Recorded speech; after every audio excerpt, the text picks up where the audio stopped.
In the news tonight, Minister of Health confirms Ebola outbreak in Kampala after 15 people found with the deadly virus. 12 in Kampala, 3 in Wakiso. Drama ensues as son of former minister without portfolio is laid to rest.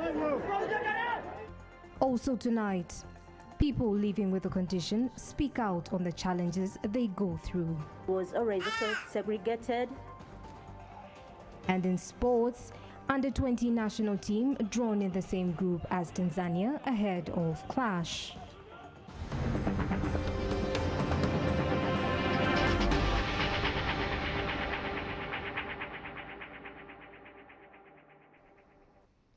Good evening. Thank you for keeping it CTV. Welcome to the program. This is a PM edition. My name is Bernadetta Pio. On sign language is Isaac Nochamuzi. We start the broadcast with Matters Health, where the Ministry of Health has today confirmed 15 new Ebola cases in the Kampala metropolitan area. The announcement was made this morning by the Director General Health Services, Dr. Henry Mebesa, who revealed that Uganda has so far received 90 cumulative confirmed cases and 28 cumulative confirmed deaths.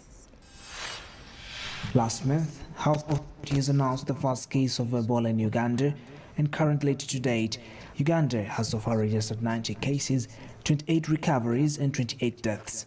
As the Ministry of Health struggles to contain the spread of the virus, today it confirmed the first cases of Ebola in Kampala. I have Makindye 1, Nansana 1, that is Wakiso, and Seguku 2.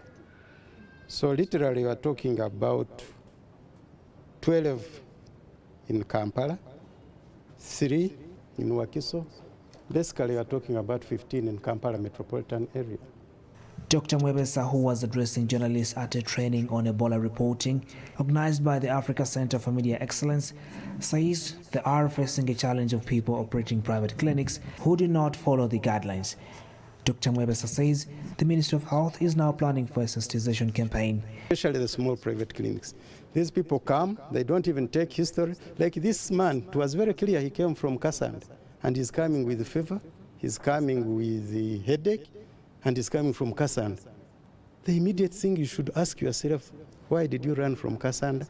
Why did you run from Ebola? The first thing you should do is to isolate that person. And the private clinics are not doing that.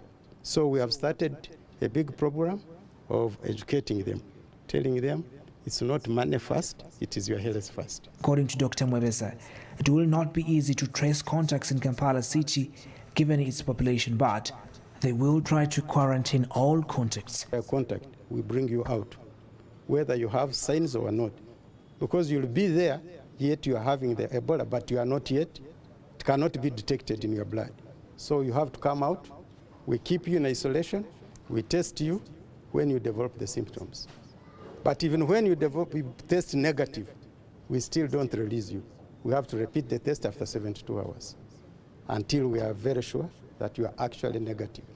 Dr. Mohamed El Moni, the UNICEF country representative, says the most important thing right now is to prevent infections. All of that is about how do we communicate to the people, how do we mobilize people to behave in the most appropriate way to protect themselves and protect the community around themselves.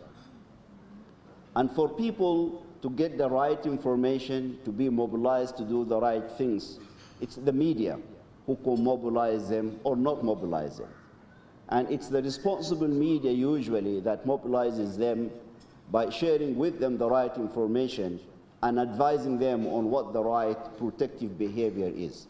Dr. Ivan Chimuli from the World Health Organization says early identification of cases and treatment of symptoms will greatly increase the chances of survival. He also explains why discharged people are given condoms. One of the sites it goes and may hide, and it may be slowly, it can only be slowly taken out, is the testicles. Okay, so the semen that comes from the testicles is definitely going to have this virus over time. But over time, the titers or the volume or the amounts that are released in the semen are going to reduce. So we keep following them up It's just a peculiar thing about this virus, hiding. This is the 5th outbreak of Ebola virus in Uganda and the Sudan strain. Ebola spreads through contact with the bodily fluids of an infected person. Relatedly, members of parliament have urged people living in Kampala to be vigilant following the recent confirmation of the Ebola outbreak in the capital city. According to the Ministry of Health, 15 cases have so far been registered in Kampala. This morning, news of the confirmation of 15 Ebola cases in Kampala caused a stir. According to the Ministry of Health, 11 cases were found in Rugged Division, 1 case in Machindye, 1 case in Nansan, and 2 cases in Seguku, and are all reported to have been in contact with a case from Kasanda district, who later died in Chirud Hospital. Today, members of parliament have reacted to the latest report and announcement. The Ebola has ever attacked Uganda, not only once or twice, for several occasions. So now they should just come up with the skills and what. By this time, I expect Department of Health, Education, Ministry of Health to take charge.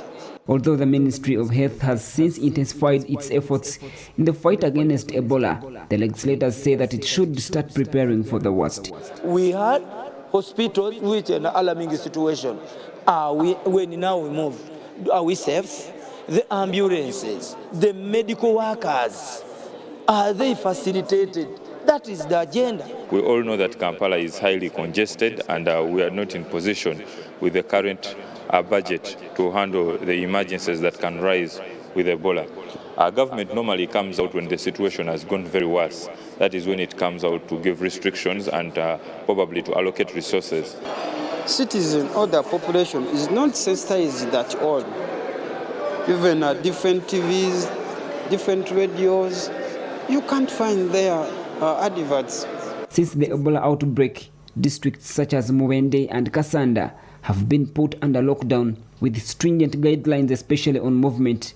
However, this has not stopped districts like Kampala and Mityana from registering cases. Unfortunately, most of our people do not actually believe there's Ebola, and many of them are running away from Kasanda and Muwende into Mityana, which poses another threat. So I think the best thing to do is for all of us to be involved in the control of the spread of Ebola. Even if you put a lockdown, as they did it in Muwende and Kasanda, it's not enough. You have to sensitize. When you lock someone in the house without telling him or her what he's supposed to do, you are wasting your time. The first case of Ebola was registered on the 20th of September, and at the moment, Uganda has recorded 90 cumulative confirmed cases and 28 cumulative confirmed deaths. Ramson Mhire, CTV PM Edition.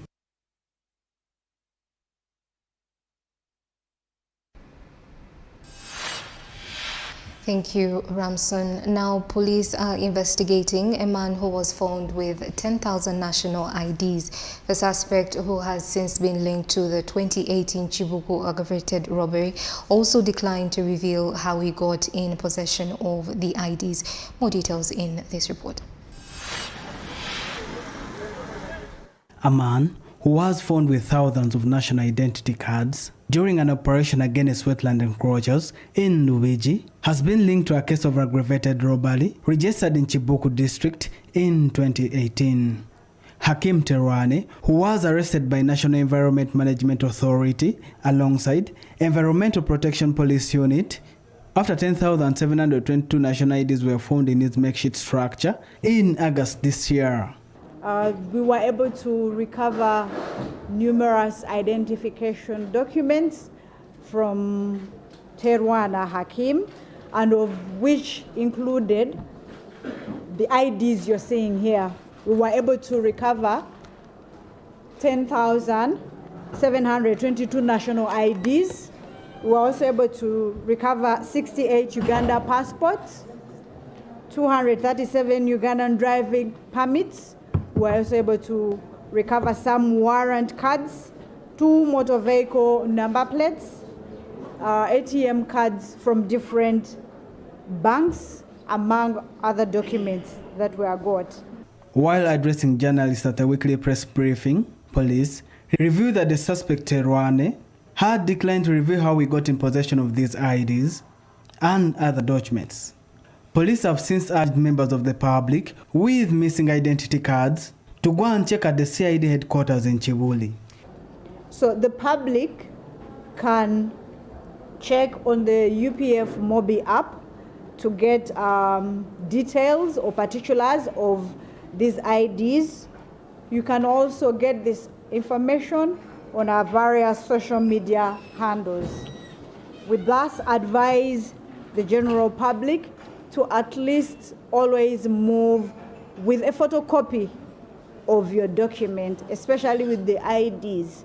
Meanwhile, police publicist Fred Naranga has revealed that they are working tooth and nail to register all Congolese refugees who are arriving in the country following fresh attacks in Eastern Democratic Republic of Congo.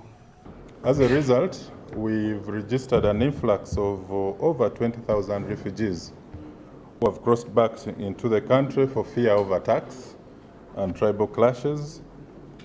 Last Saturday, a total of 2,582 individuals were received at the trading at Nyakabande trading center, holding center, and which now brings the total population of those who have registered to 4,396. Police have also warned road users against abusing presidential directives of removing road barriers from highways. But people are confusing the existence of traffic police officers on these highways with the zero roadblock and barrier directive, which was issued by His Excellency the President. The two differ. The police removed all police-related barriers and roadblocks on major highways, but the traffic officers still have a duty to continue with the routine traffic enforcement operations. Police says that they are also working with other security organs to arrest highway robbers who are now setting up illegal roadblocks and barriers. Now, on a rather sad note, the son of the former minister without portfolio, Haj Abdul Naduli, has been laid to rest at his home in Nakaseke district following his demise this morning. The burial was attended by hundreds of people, including members of the opposition National Unity Platform, who are questioning the cause of death. It was a somber mood in Lusenke village, Luwelo district, after people received the news of the death of Sulaiman Jakana Naduli, son to the former minister without portfolio, Alhaj Abdul Naduli. Jakana Naduli's dismiss followed a string of incidents, including a motor accident which left him fatally wounded and the alleged arrest and abduction by unknown security operatives.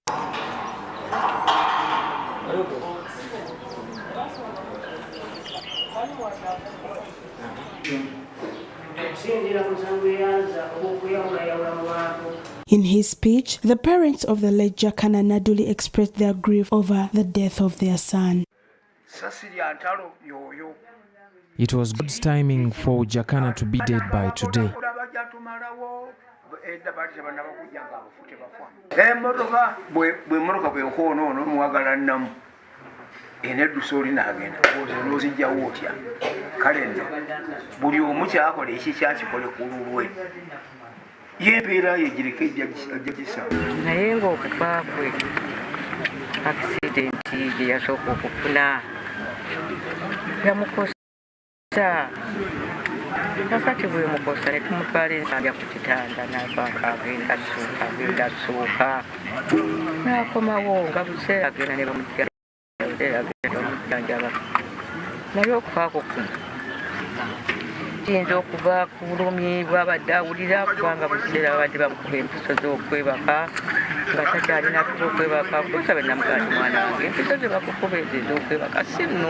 Leaders from Luwelo also mourned the death of Naduli. Alan Mayanja Sebunya, the Nakaseke Central MP, spoke of his former political rival as a man of his word and a patriot. Jakane has been an honest man, and even during campaign I contested with him But he was frank, and then he said, when we were during their primaries, NRM, he said, if I don't pass through the NRM primaries, that you people of Nakaseke sent to vote for Alan Mayanja because he's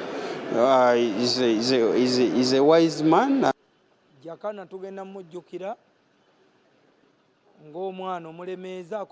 Jakana will be remembered for his good work at his early age. He has been frank and always truthful. Jakana abadde ava mu kibiina nga kye kimuzaala kyawaka ekyenarem naye ng'ayogera ensobi zaakyo we ziri emisana n'ekiro zongera okwetereeza. Twekwasa Katonda eyamutuwa era yamutuggyeko naye njala ogumye bana NRM mwenna nti all NRMs should be strong. The Lord will give us others like him. Nsaba abantu bonna bakkirize nti Katonda bw'abaageze tutambulira mu kugera kwa Katonda.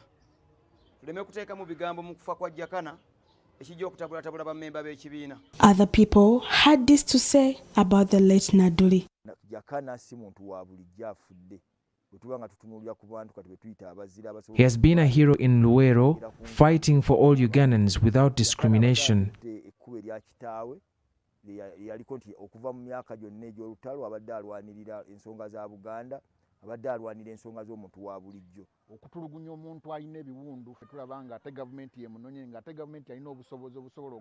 It's very sad that Jakana was arrested, beaten, while he was still nursing traffic accident injuries. Akyalina ebiwundu akyatiriika bamulongoosezza ebyenda bikyatiriika ate ne bamukuba mu kkomera ekyo tulaba nti kya butemu nnyo eri gavumenti. Drama also ensued at the burial of the late Jakana Naduli.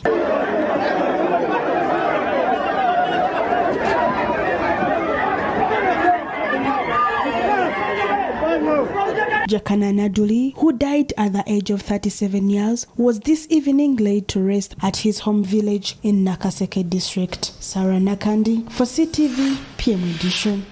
May his soul rest in eternal peace. That story takes us in for a short break. Stay with us, plenty more when we return.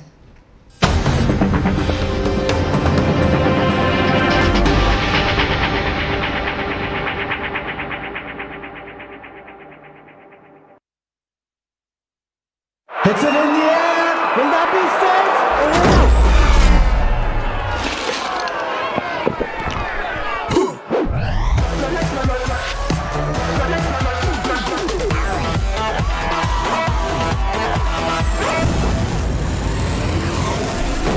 He's done it! What a magnificent performance! Recharge your day with Sting. Extreme energy, refreshing taste, available countrywide. Sting, live switched on, from the makers of Pepsi. CTV is now on StarTimes. You can now catch all your favorite programs, our daily comprehensive news bulletins, and so much more on StarTimes channel number 248. Stay tuned for a world of endless possibilities. CTV, don't blink.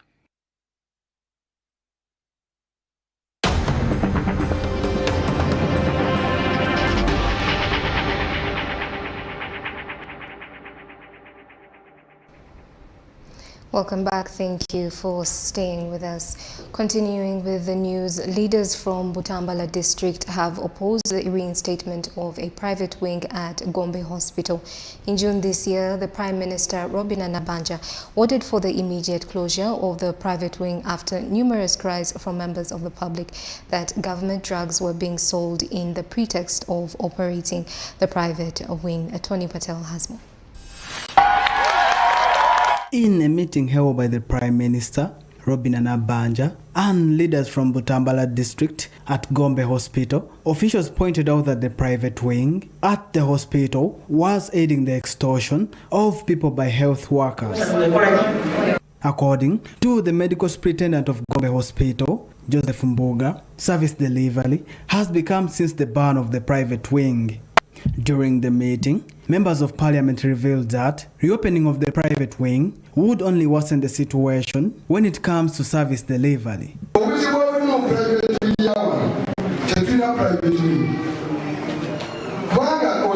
It is human rights. No water one, no power routine. Private wing yaliko wano. China chachitano nyochi yatuongera ko. Edwaliro effekalirenga lili public yabantu bafa bulijjo. According to the Prime Minister, Robin Anabanja, the private wing will be reopened after a thorough audit. The private wing will kept very well also back. Then, there will be one is one, so the auditors end up running into the one who does. The Chief Administrative Officer Butambala, Nathan Rujuma, says they need more funds to service delivery in the health sector.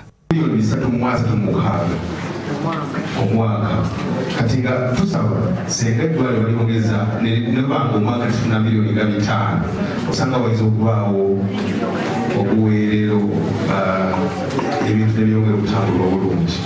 Gombe Hospital has been grappling with several challenges ranging from poor infrastructure, human resource, equipment, medical waste management, and lack of medical supplies.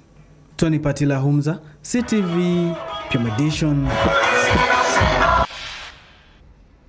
Spina bifida and hydrocephalus victims have continued to express worry over a growing discrimination in the society. According to health experts, the number of children with this condition has increased annually as a result of the high costs of carrying out an operation. 33-year-old Prosi Chazike has had spina bifida, a condition that affects the spine since birth. At one point, Prosi Chazike's condition was too severe, which forced her to go for amputation. My parents didn't know how to manage the condition, but then unfortunately I lost them when I was around 5 years, and I was raised by my uncle, who also didn't know what to do with the condition. But then he managed to keep me. He took me through education. He took me to school. But while in school, of course, with the condition, you have the incontinence. You know, you're always wet 24/7. I was always discriminated in school. I had, if I might say, maybe I had very few friends. If not, I didn't, because I was always wet. I had urine leaking because of the condition. Because of her condition, Chazike was discriminated against when she was growing up. Because of her condition, she now depends on diapers, which she says are very expensive. I was always also segregated. While others were sleeping on mattresses, I slept on the mat. Life was really a mess. I almost gave up on school at one time because, you know, people kept on laughing at me. Diapers were very expensive to buy at that time. I always used nappies for just to attend a class, but still even these nappies, you know, they could reach a time and you're all smelling, so it really became hard. Chazike is just one of many people who have spina bifida and hydrocephalus, according to Dr. Isaac Damulira from Mbale Cure Hospital. The number of cases related to spina bifida and hydrocephalus are increasing annually depending on the lifestyle, environment and failure of the public to follow the recommended regulations. In the past, on average, in the past 6 years, we operate almost 1,000 children with hydrocephalus, that is water in the head, and over 300 children every year with spina bifida, which is the problem of the back. This surgery costs about 6.2 million. Dr. Damulira says members of the public have previously associated spina bifida and hydrocephalus to witchcraft, which is not the case.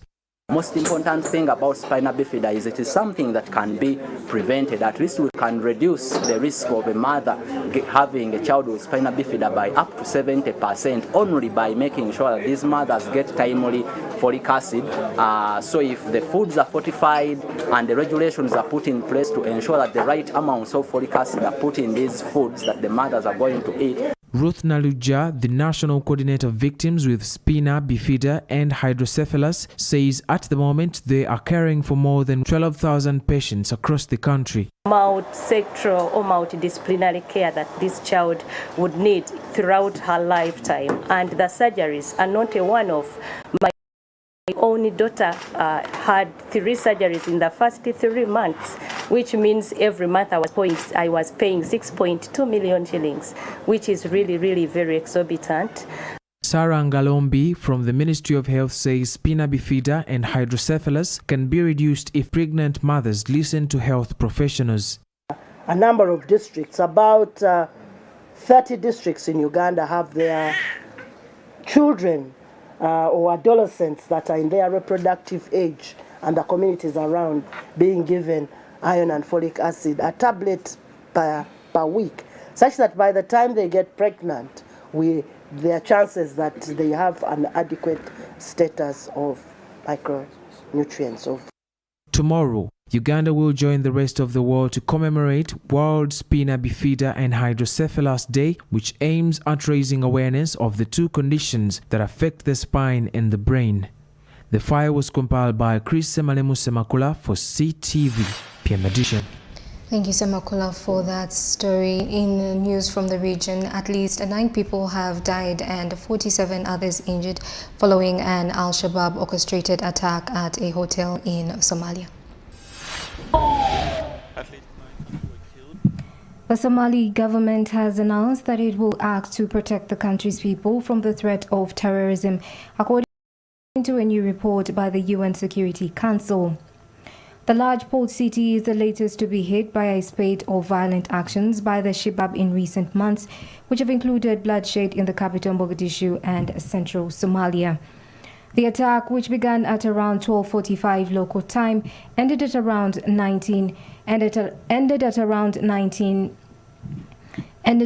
7 after 3 attackers inside the hotel were shot dead by Jubaland State Security Forces.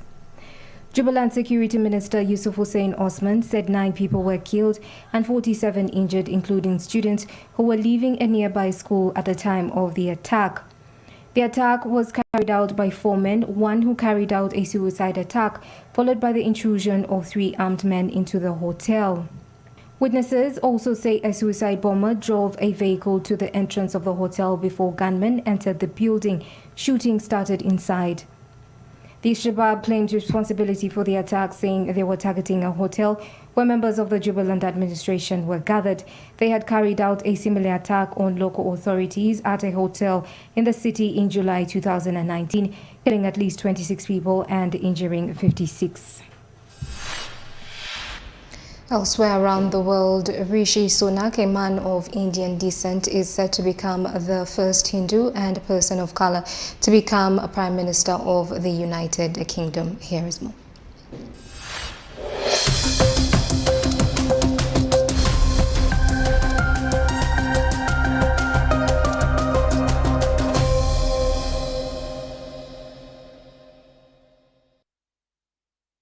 Rishi Sunak becoming Britain's Prime Minister is a Barack moment for people of Indian descent in the United Kingdom. Rishi Sunak is said to become the first Hindu and person of colour to become UK's Prime Minister. Sunak has spoken publicly about his British Indian heritage, telling the Business Standard in a 2015 interview that he ticks a British Indian on the census. In his first public remarks since winning the Conservative Party leadership race, Sunak has promised to serve as a Prime Minister with integrity and humility, while warning the country faces a profound economic challenge. He promised to work day in, day out to deliver for the British people, saying in a brief statement delivered to fellow Tory MPs at the Conservative Party's headquarters in London. Sunak also paid tribute to the outgoing British leader Liz Truss for her dignified leadership under difficult circumstances abroad and at home.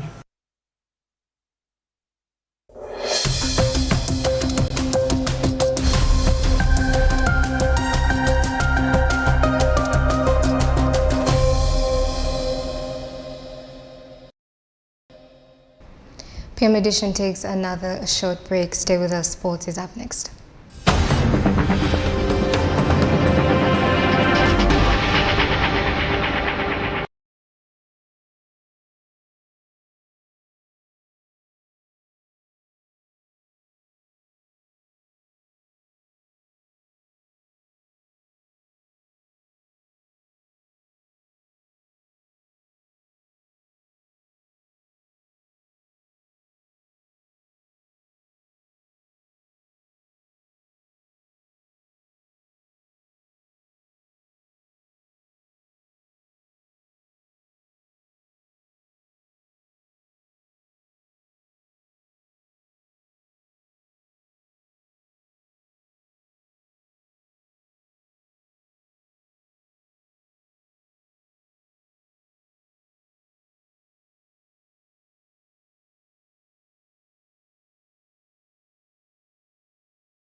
Welcome back. Thank you for staying with us in sports tonight.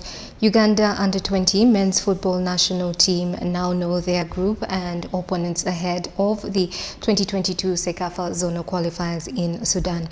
The Hippos have been pitted in Group B against Tanzania and Ethiopia. Uganda will kickstart their journey to defend their title on Saturday, 29th October against Tanzania at Al Hilal Stadium. Head coach Jackson Mayanja reacts to the draw. The team we're playing, they are one of the teams, we call like a derby, even if it is the normal big claims of ours. These are derbies, even when it comes to the under-20s, it's a derby. And the boys are very, very, very, very okay. And since I came here, I told these players, we don't want to run behind the back of the footballer. If you're really here to perform and improve on your career, you must only be a professional. So I think the players, if I told them that word, that you call yourself a professional, you will always do what professionals do, and you will always do what professionalism needs. And they have tried to do that. I can see the discipline is okay.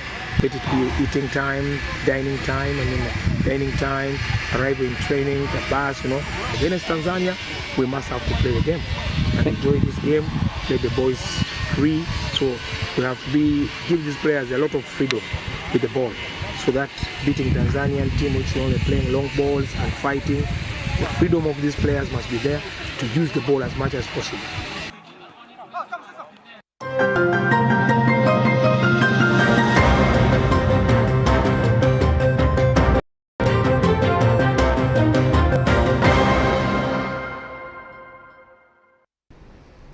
That story brings us to the end of PM Edition tonight. Always a pleasure having you joining us. PM Edition returns tomorrow, same time. For me, Benedetta Pio and Isaac Luchamazi on Sign Language. Good night.